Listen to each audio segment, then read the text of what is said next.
Bisan pa man sa naagian nga pandemya sa tibuok kalibutan ug sa kadaghan sa mga restrictions, gipaninguha gayud ni Gobernador Gwendolyn Garcia nga matuman ang iyang saad sa mga barangay volunteers nga iapod-apod ang ilang mga cash incentives ug pinaskuhan karong Disyembre.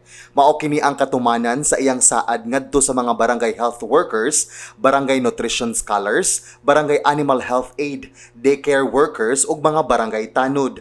Alang sa gobernador, sila ang tinud-anay nga bayani ug mga frontliners kay nagserbi sila sa katawhan bisan pamantaliwala sa pandemya nga walay sweldo. Dako gyud kaayo mong tabang matawag kamo ako secret army. Kay kamo man mga nakibiso. Sabi nga dito sa nakibiso kay dapit.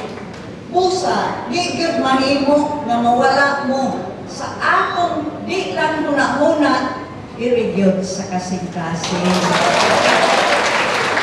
O, sa sulod, sa daghang mga bulan, kamo, matawag po kamo, o ang mga tinud-anay gyud nga frontliners, kamo, ang mga bayani, alam ka na po, kay padayon mo trabaho, bisan pa uwa mo'y sweldo. Kaniadtong Biyernes, Disyembre 18, hangtod ni adtong Lunes, gisugdan sa gobernador ang pagsuroy sa mga distrito dinhi sa lalawigan sa Sugbo aron makigtagbo sa mga barangay health workers ug ipahigayon ang ceremonial distribution sa ilang mga cash incentives ug mga pinaskuhan karong tuiga. Matag Disyembre, makadawat og 4,000 pesos ang mga BHWs, baha, BNS o daycare workers, samtang 3,000 pesos ang mga barangay tanod.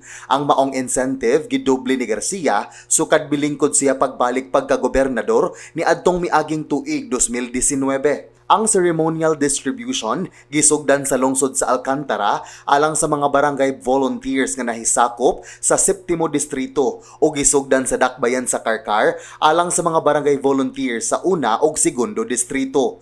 Kaniadtong Sabado, gisunod sa gobernador pag-apod-apod sa mga barangay volunteers sa 3º distrito ug 4 distrito didto sa lungsod sa Tabuelan ug kaniadtong Lunes didto na usab sa lungsod sa Liloan alang sa mga gikan sa 5 ug 6 distrito.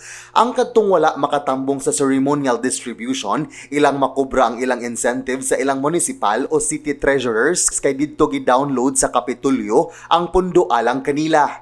Maayong balita pagyud kay sa sunod tuig, giplanuhan sa Kapitolyo nga patasan ang coverage sa group accident insurance ubos sa Government Service Insurance System kon GSIS. Si Nanay Elizabeth Pagayno, usa ka barangay nutrition scholar, dako kaayo ang iyang kalipay sa 4,000 pesos nga cash incentive kay makapalit na gyud siya og bugas upang Noche Buena. Gawas ni ini, aduna pa gyud grocery nga ilang maluto. Governor Gwen, salamat kayo sa imuhang ipanghatag namo nga incentives kay dako kayo ni ikatabang kanamo sa amuang pamilya. Daghan kayong salamat sa imong gihatag nga pinaskuhan namo.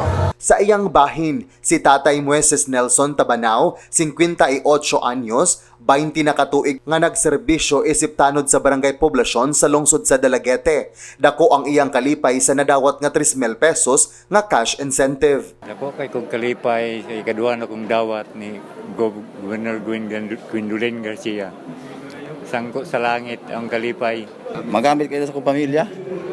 Dako kay nga wala kaning ani ro wala dapat kay kani pilra tuang naryo mining sa tuang tanod kani dako kay katabang ning financial ni gobernador. Salamat. Gihulagway ni Gobernador Gwendolyn Garcia ang barangay frontliners nga mga bayani nga wa mailhi nga ni risgo og ni sakripisyo sa ilang kinabuhi alang sa kaayuhan sa isig kaingon bisan kun way sweldo. Wala ko sweldo. May na lang kung maka-afford ang barangay, ang lungsod na makahatag dito galawas. Apan ang padayon mong trabaho. Kunya, wa na ninyo isabwag sa tibuok kalibutan nga angay mo mga bayani. Ako pamangganit ang tawag ninyo. Unsung heroes, mga bayani na wa mailhi. Matud ni Garcia, Sila ang matuod nga frontliners ni ining pandemya nga giatubang tungod kay andam sila mga lagad aron masiguro nga gituman ang mga patakaran o protocols diha sa mga barangay. Kini sama sa regular nga pagbantay o pagmonitor sa panimalay nga gipang kwarentina, pagkuha sa temperatura ug pag-atiman sa mga nasakit.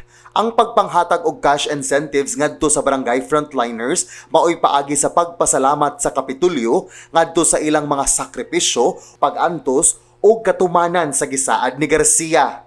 Ingon ana, kamahinungdanon ang inyong tabang alang sa probinsya sa Subo.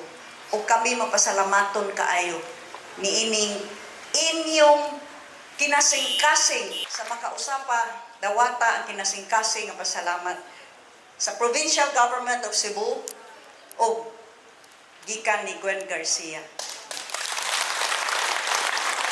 Sa inyong kinasing-kasing nga panerbisyo, suklian ko kana o kinasing-kasing usab nga paghigugma kaninyo. Uban ni Sheila Gervinez, kini si John Fredson Granada, alang sa balita sa Sugbo.